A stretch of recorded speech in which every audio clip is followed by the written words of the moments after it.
Sou professor de atualidades e nós vamos trabalhar um tema específico para o concurso do Banco do Brasil, que é atualidades do mercado financeiro. Pessoal, nós temos ouvido falar sobre uma série de coisas na economia mundial. O mercado financeiro ele está diretamente ligado à conjuntura que você tem na economia como um todo. E no presente momento, o cenário que nós temos na economia, tanto internacionalmente como no Brasil, é um cenário de crise econômica. Essa crise acaba determinando uma série de fenômenos. Esse fenômeno aqui nós nos referimos aí, ilustrando a nossa aula, uma coisa chamada desindustrialização. Você já ouviu falar nele? Desindustrialização, você sabe do que trata a desindustrialização? E está diretamente ligado à questão do mercado financeiro. Veja só, desindustrialização, ao contrário do que muita gente poderia imaginar, não é exatamente uma questão de recessão.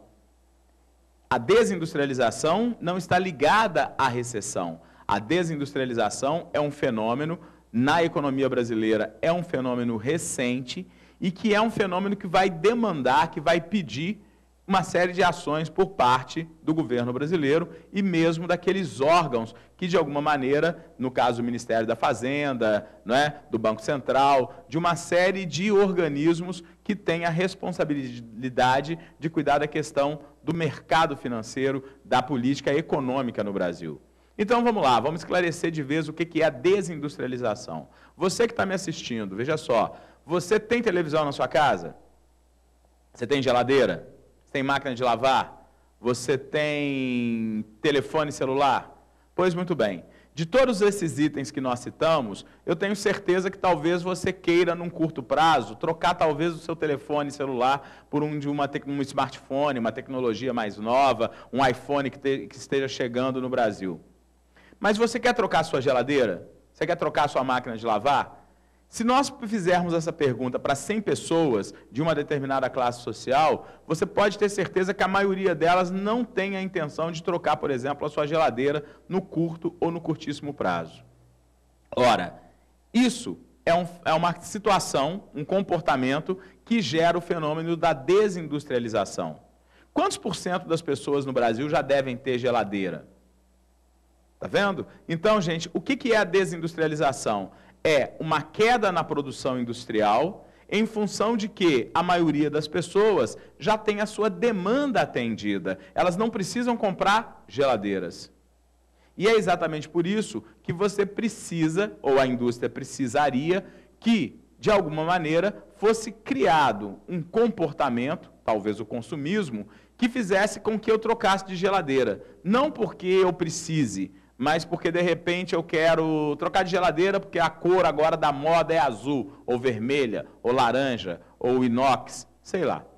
Então, gente, o Brasil começa a viver um fenômeno que é muito parecido com um fenômeno ligado aos países desenvolvidos, aos países consumistas.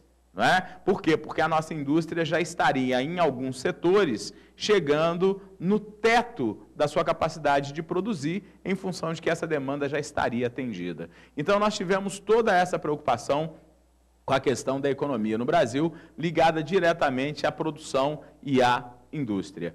A Confederação Nacional da Indústria, ela está muito preocupada com a queda da atividade econômica no Brasil, com a queda da atividade econômica da indústria. E a Confederação Nacional acabou pedindo para que houvesse alguma forma de intervenção na economia, para que dessa forma você pudesse estimular a atividade industrial. E quem? Quem é que pode, nesse caso, que teria os instrumentos necessários para se fazer toda essa mudança? Evidentemente que é o Estado brasileiro, que é o governo brasileiro, que poderia fazer esse atendimento. E é o que o governo da presidente Dilma Rousseff determinou. Você deve estar lembrado que assim que a presidente Dilma Rousseff assumiu o governo em 2010, ela começou a fazer uma política um pouco menos expansionista, ou seja, o governo da presidente Dilma, no seu primeiro ano, foi um governo menos interventor na economia, um governo que, na verdade, acabou se retraindo um pouco do ponto de vista do investimento. Até a mídia, na época, começou a falar que Dilma era muito diferente do Lula, etc., que ela protegia menos a economia, que ela interferia menos na economia. Mas não é isso que Dilma vai fazer a partir de 2011. E, a partir de 2011, a presidente Dilma Rousseff determina que o Estado brasileiro, que o governo brasileiro, tem uma política de maior intervenção na